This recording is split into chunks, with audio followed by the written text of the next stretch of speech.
The bubble. Several years ago, while I was on active duty with the Army, there were some events that occurred that made me suspect my wife cheated on me. I was 19 and she was 20. We had been married a little over a year and already had one child, which was mine. She told me I was the first man she had slept with. However, she admitted to being physically active with several boyfriends before me but said she had never gone all the way. I had been gone 3 months and she informed me that her sister was getting married to her college boyfriend and wanted her to be maid of honor. The wedding was going to be 2 months before I got home from active duty. I asked who else was standing up with her and she informed me it would be her 2 other cousins and a female friend of her sister's. The guys were all single and college buddies, same frat as the groom. 2 of the girls standing up were in relationships and their significant others would be there. That left my wife and her cousin X as the 2 women that didn't have a male partner that would be at the wedding. Knowing the reputation that these guys had for partying, I became jealous. I asked her not to accept. Of course, she refused, angry that I didn't trust her. Over the next few weeks when we spoke, we discussed this and her answer was always the same.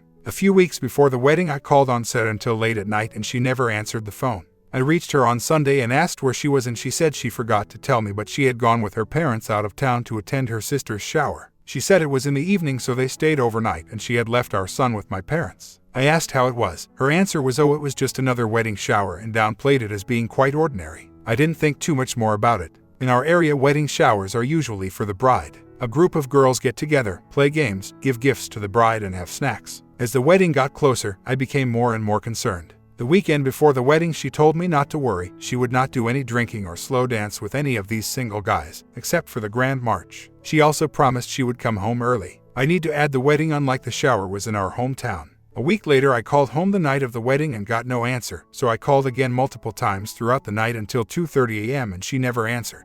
I didn't call again until late in the afternoon the next day. She answered the phone. I asked how things went and did she keep her promise to me. She said yes, she only danced the Grand March, only had 1 glass of champagne. I then asked if she went home early and she said she did. I knew she was lying about going home early but didn't push it. I was 1,000 miles away and wanted to be home with her. A few months later, I got to go home and we picked up where we had left off and never discussed the wedding or the shower. I would think about it often but never brought it up. I should add, no one in her immediate family ever did either. To this day, I have yet to see a picture from her sister's wedding or hear anyone in her immediate family, father, mother, brother, or sister, ever talk about her sister's wedding.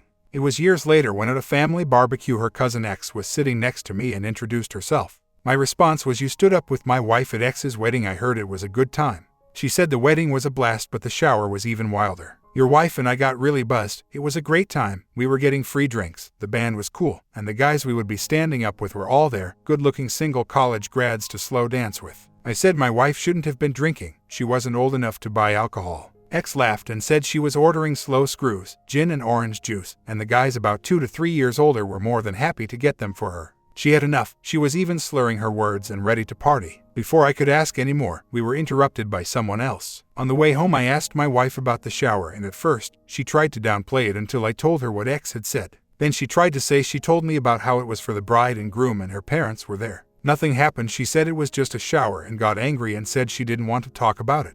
I dropped it and didn't bring it up again until a few years later it came up again. Another family event. This time it was her cousin X and X's brother that brought it up.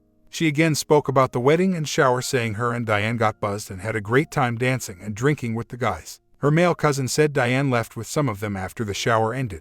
He didn't know where they went as he and X went home. Again, on our way home from the family gathering, I asked her about this and she got very angry. She insisted she did nothing wrong and I needed to drop this, saying it happened a long time ago. I guess to avoid a fight I did. Now a few years later we had another event. This time 3 of the guys she stood up with were there. I was introduced to them at the bar by the groom's brother and he said, this is X's husband. You remember her? She was the hot blonde we stood up with at the wedding. One of them quickly mentioned, yeah, I remember her. She liked to party. One of them said you couldn't take your hands off her ass. Another said, yeah, well, she was sitting on your lap. Before they were done, they made it clear that she partied with them at the wedding and shower. One of the men said you should ask her how she got home that night.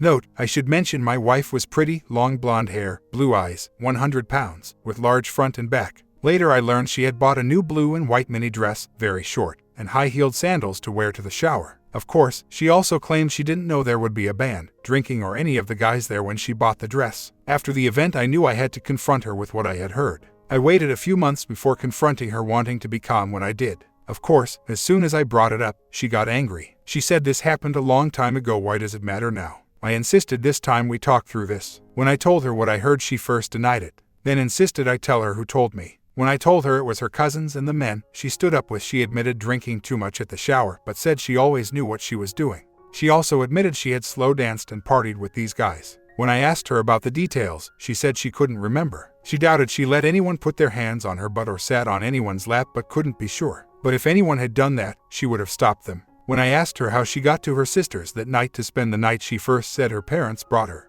I told her I knew that wasn't true, and then she said it was her sister. I said that wasn't true either. She said she couldn't remember. I said I thought you said you always knew what you were doing. I did, but it wasn't a big deal and it was a long time ago. Then she started to deflect toward me. She started accusing me of going out with my army buddies and dancing and partying with single girls while I was on active duty. I of course hadn't. There were no single girls. Anyway, we went back to did she leave the shower or the wedding with the guys. She then said that she still couldn't remember anything like that, but she could have. She vaguely remembers getting in the back seat of one of their cars and climbing over another girl to sit in the middle. But she assured me there were other girls in the back seat. I don't believe her. If it was another girl in the car, she would have slid over so she could get in. Guys, on the other hand, always want to sit on the door side. She again got angry and said nothing happened. When I asked if they went right to her sister's house, she said she couldn't remember, but she was sure they did. She deflected again and accused me of being with a girl we knew when she was pregnant. That girl was someone I worked with and I never had any interest in. When we got back to the subject at hand, we talked about the wedding and she tried to tell me her parents gave her a ride home. I told her that was a lie and explained that I called our house that night until 2:30 a.m. and she never answered. She then tried to tell me she went to her parents' house and spent the night. I knew that was a lie too. Then she said she couldn't remember why she got home so late. My wife doesn't have Alzheimer's. She remembers less important events that happened before the wedding clearly. The lies about these two events seem never-ending. She still insists that nothing at all physical thing happened between her and any of these 4 college guys. She also threatened that if I didn't drop this, we would end up divorced. Note, I mention slow dancing often, and since there is many types of slow dancing, I want to be clear on the type of slow dancing they were doing. She would have had her 2 arms around the guy's neck and he would have had his 2 arms around her waist just above her hips. You wouldn't have been able to slide a piece of paper between them. I know this because that's how everyone slow danced then. I also need to point out that my wife was not normally a drinker. In fact, I have never seen her buzzed in all the years we have been married. Finally, my question. After hearing my story of these events, if you were me, would you believe her when she says nothing at all happened?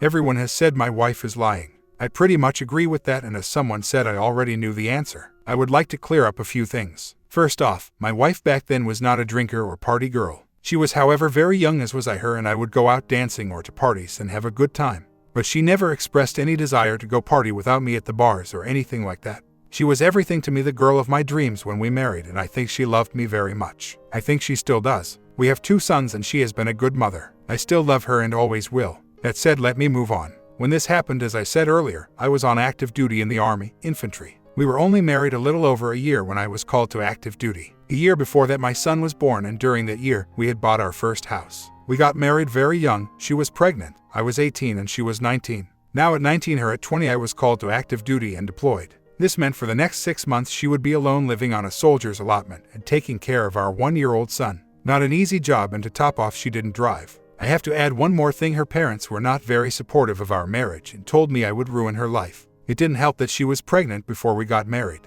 I hope this will explain better what we were both dealing with at the time. Now along came her sister's wedding. My wife was asked to be maid of honor. As I said earlier, since I wouldn't be home in time for the wedding, I asked her not to accept. Someone posted I should have asked that the wedding date be after I got home. Surprise, I did, but was told by my wife that her mother said too many plans were already in the works. So again, knowing who she was going to be standing up with, I asked if she would not accept the honor. I was jealous for several reasons. 1. The guys she would be standing up with were all single and in their early 20s. 2. The guys were going to want to drink, party, and celebrate. That's kind of what the wedding party does at weddings. 3. The guys I'm sure would want to hit on pretty girls at the party. 4. Guys that are drinking are not concerned if an unescorted girl is married or got a boyfriend. 5. Guys would be looking to hook up if possible. 6. My unescorted wife would be pushed together with these young guys, predators, as part of the wedding party. She would be expected to slow dance and party with them as they celebrate the bride and groom. Talk about putting the prey in with the wolf. Also walk down the aisle with the best man, ride in cars with them from the church to the reception, sit with them at the table both at the wedding and the shower I didn't know about.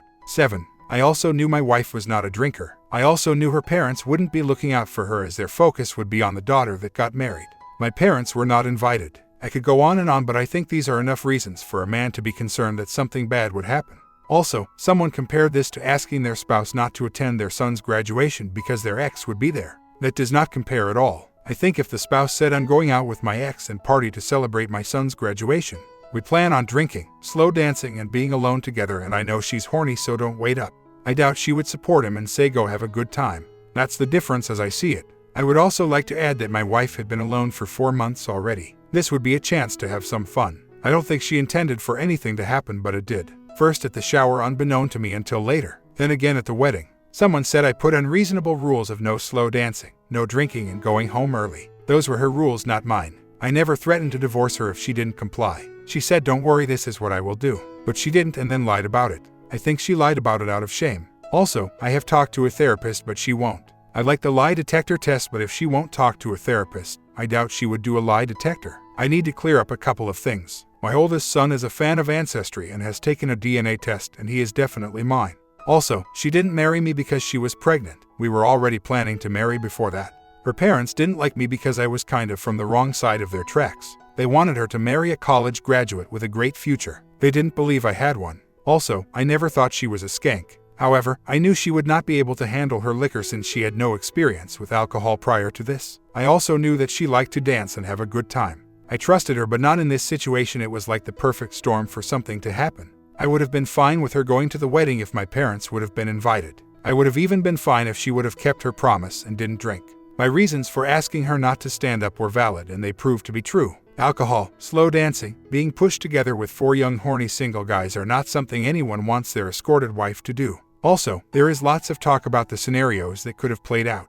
I play those out in my head as well. 1. She could have left with them and one of them got fresh. She rebuked them and they took her to her sister's. Possible, not likely. 2. She could have left with them and was convinced to go to one of their apartments for a couple more drinks, passed out, and they did whatever they wanted to her. Possible. 3. The same scenario as 2, only she didn't pass out but had slept with them willingly. Possible, but very unlikely. 4. She got comfortable with one of these men dancing and partying at the shower, was lonely, her inhibitions were down from the alcohol, and they ended up going to his apartment and sleeping together or slept in the car. Plausible. 5. When the wedding came around, the man she had slept with at the shower called her and asked to stay at our house. That way he wouldn't need a hotel room. She was still lonely. We had an empty house. If anyone asked, she could say he was her cousin staying for the wedding. As far as her family goes, they could say they got along great, and to be helpful, since my wife didn't drive, he was going to be her chauffeur to the rehearsal dinner, the wedding, and then later to and from the reception. She was lonely, he was good looking, nice, willing to drive her around, again the alcohol, the dancing, etc., etc. 6. Number 4 played out, and then on the night of the wedding, because she trusted this man when he suggested they stop at the hotel the guys were staying at to keep the partying going, they went there, had slept together, and the other guys joined in without her consent.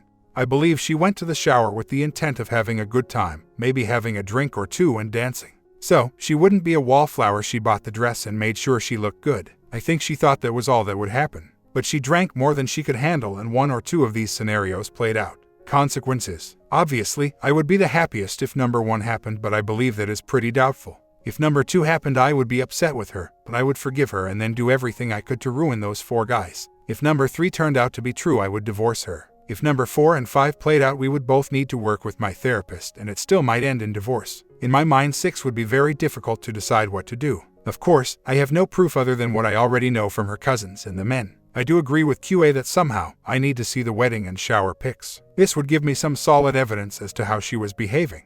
I have thought the next time we were at her sister's house, I would ask to see them and see how they react. I need to do this without warning so they don't have time to sort out any pics they don't want me to see. But I wouldn't be surprised if they came up with some excuse so I wouldn't get to see them. I believe they also have a degree of shame about all this. Otherwise, why haven't I already seen the pics? Why have they never discussed these events in front of me? I have seen one picture that my wife's parents had. It was taken right after the wedding.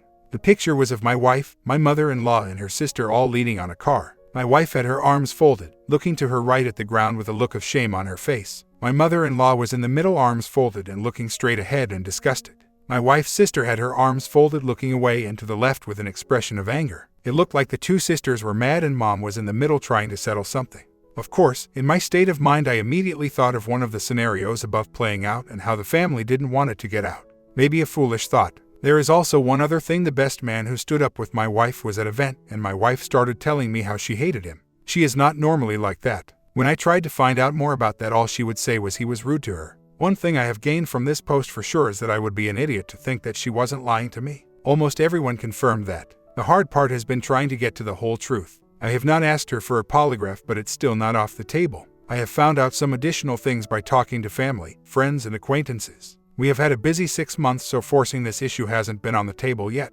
My wife had 2 surgeries on her back, and we sold our very large home and horse stables. We did buy a smaller home and property with just a few acres. This has kept us both very busy. I only tell you this to understand why we haven't progressed further yet. However, this is still a huge issue for me and I won't let it go. I go back to therapy the end of this month and she has agreed to go with me. I'm hoping the therapist will help us get to the truth. Pretty much the same, but I have learned more about what took place. My wife has agreed to therapy and I'm hoping that will help us get to the truth. My only fear is that the therapist doesn't take her side and say it happened a long time ago, let's try to move on, without her having to tell me everything that happened. Update: the 2 events I mentioned in the post happened quite some time ago. When I came home from the service, I only had suspicions about something happening at the wedding. I didn't know she had been drinking. I didn't know about her slow dancing with a bunch of single guys and partying, or why she may have got home from the wedding so late. The only thing I knew was she had lied to me about what time she went home. I didn't know anything about her behavior at the wedding shower or even what kind of event that was. I learned about all the other stuff through what many on this post call trickle truth. Over several years of different people that attended the shower and wedding. These people were relatives of hers and members of the wedding party. She always had answers for what I was told. The answers just didn't add up, and over time from the trickle truth I have obtained, it's become more and more apparent that she lied to me about these events and that something occurred at both of them. The thing is, we have had a life together and 2 children. One for sure is mine, DNA. We own lots of property together and have many assets. I still love her and want to save the marriage if I can. However, I will not stay with her long term if I don't learn the truth. I might not stay if the truth is even worse than I expected. Anyway, my situation is complex, and her response whenever I catch her lying if I don't or can't remember. I'm hoping the therapist can take the I don't remember out of the equation. The guys were more laughing and joking with each other and had been drinking that day. It was like they were reminiscing about a whole bunch of their exploits, not just my wife. I don't think it was necessarily to rub in it. I should clarify, this was not an ordinary get-together. It was a celebration of life for my wife's nephew. He passed suddenly from a brain aneurysm. The 4 guys were there because they were the same 4 guys that stood up at the wedding and were close to my brother-in-law. When we talked that day, I had all I could do not to lose it and start a fight. I was sober and I was finding out more about what happened at the wedding and shower. I may have even egged them on to keep talking. If I had been drinking like them, there would have been a fight. Looking back, that might have been a good thing. It certainly would have gotten it out in the open. I do think they were creeps. I think the part about her being blackout drunk could be possible. The only thing is, why behave that way at the shower and do it again at the wedding? I have asked to see pictures of the wedding and shower multiple times. It seems there is always an excuse for me not to see them. The PI have crossed my mind more than once, but I'm not sure if they would get these guys to talk. I'm sure they wouldn't talk to me without talking to my brother-in-law. Some folks wanted to know how long ago this was. My wife and I have been married for decades. Both my sons are adults, and I didn't want to end my marriage over suspicions alone. I knew she lied about that night of the wedding from the very beginning. I have always had bad feelings about it, but over the years I learned more and more details at various family gatherings. When I got the details about her behavior at the shower from her cousins, a shower that I originally knew nothing about, it made it impossible for me to think nothing happened. I should have pushed harder right then and there, but I allowed her to steer me away from a confrontation and getting to the truth. That is, until our recent confrontation over how she got home and the details I got from the wedding party at the memorial service. I know I need to push harder, but I'm trying to decide the best way to do that and make sure not to falsely accuse and mess up any chance of getting to the truth. I'm inclined to forgive her and would offer that as an incentive, but I must have the whole truth from her so I know what I'm forgiving. It's possible she has done too much for me to forgive her. I know a threat of divorce or the need for a polygraph to pry the truth out of her may be necessary, but those are my last resorts. Right now, I'm trying to find out as much information as possible without going that far. I feel that getting the truth is important. I'm willing to work to get it. I have an action plan I'm working on that I will post when I have it completed. Also, I'm looking for advice or ideas on how to get more information. I hope the additional information will lead to getting the truth from my wife. Here are some roadblocks I have to getting the information I need. 1. The wedding photographer is out of business. 2. There is no cell phone. 3. My sister-in-law and brother-in-law will never say anything without her permission. 4. My brother-in-law by now has gotten to the groomsmen and told them to shut up. 5. I have only seen her cousins that talked about her a few times in the past several years, and I know if they thought they were hurting her they would not say a word. 6. She uses the I can't remember frequently. Hard to make someone remember. My comment: ridiculous. Nothing worth having will be in pictures. It's been 20 years. Nobody cares but you and likely not interested in talking to you about it.